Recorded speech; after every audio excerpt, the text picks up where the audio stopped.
Disaster assistance in Georgia. Are you going to be able to get it? That's what I'm going to be talking about in today's video as a result of Hurricane Helene.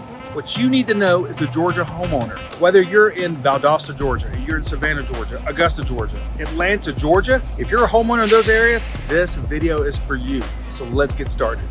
Before we do, make sure to share, subscribe, and like the channel so other people can find the same valuable content on this disaster assistance from Hurricane Helene here in Georgia. Hi, I'm Chris, the flood insurance guru. More than 12 years ago, I bought a property here in Georgia in a high-risk flood zone. I was told premiums were going to be $3,000 when they should have been $300. I was placed in the wrong flood zone, and I've been helping Georgia homeowners with these issues and disaster assistance ever since then. Today, we're talking specifically, though, about Hurricane Helene. The impacts. Maybe you didn't have insurance. Maybe you don't have enough insurance to replace or repair your property after this flooding here. Well, this is where disaster assistance is going to kick in Georgia. Look, the first step is making sure that your family is safe. Number one. Number two, document that damage with photos or a video like this right here. You want to make sure that you have that documentation in place. Then the next thing is you have documentation. Talk to your insurance agent. Look and see, hey, should I file a flood insurance claim? Does it make sense? Like I spoke to a lady this morning that may only have a couple $1,000s worth of damage and it's only going to meet her deductible.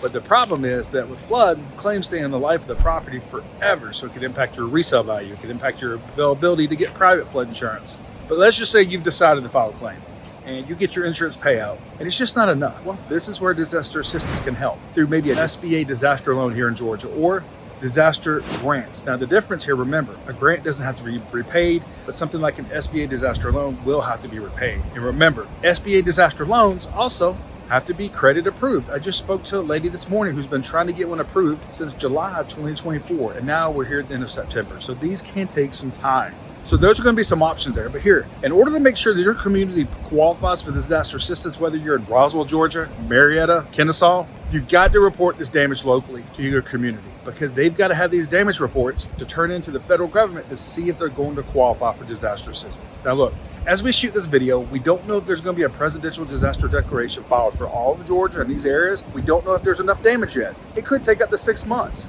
But that's why it's so important for you to document this damage and turn this damage in, whether you had insurance or not.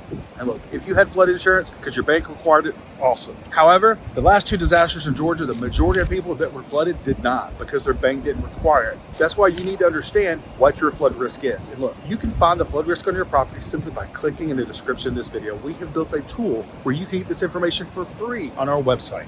So you can understand, hey, my bank's not requiring me to purchase flood insurance, but I'm at a higher risk of flooding because of land development or the rivers just keep rising, different things like this. So when it comes to disaster assistance for Hurricane Helene, here's some things you need to know.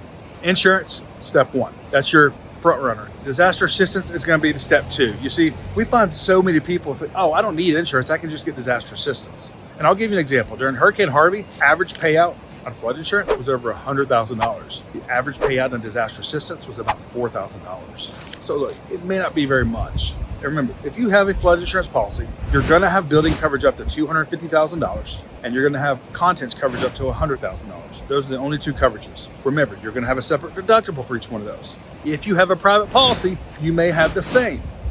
And then you may have something called additional living expenses. With additional living expenses, I'll tell you a quick story about a lady we had in Nebraska a few years ago that we helped set up a flood insurance policy and had a massive flood happen. She was the only one on her street that had assistance for additional living expenses. So she had a hotel paid for almost 6 months. Imagine the financial stress that's taken off your family having to deal with something like this when that happens. And that's why that coverage can be so important. But unfortunately, the National Flood Insurance Program does not offer this on their flood insurance policies. So those are the coverages there when it comes to private flood insurance, when it comes to the National Flood Insurance Program. Now, when it comes to disaster assistance, remember, if you decide to take disaster assistance out, look at the long-term impacts and the short-term impacts. Like if they're only giving you a couple $1,000s, it may not be worth it. Because typically when you take it out, you're going to be required to carry flood insurance as long as you own that building.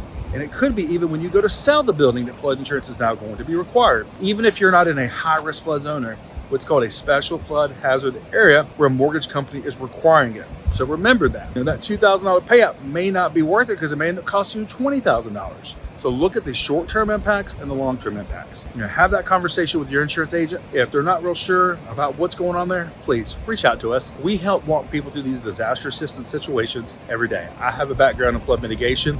I've been helping people go through this process for more than 20 years now. But that's what we wanted to talk about in today's video. So if you're a Georgia homeowner, make sure to subscribe to the channel. Get an update on our different videos as we walk people through these processes, understanding your flood insurance options and your flood risks, maybe changing your floods and all these things.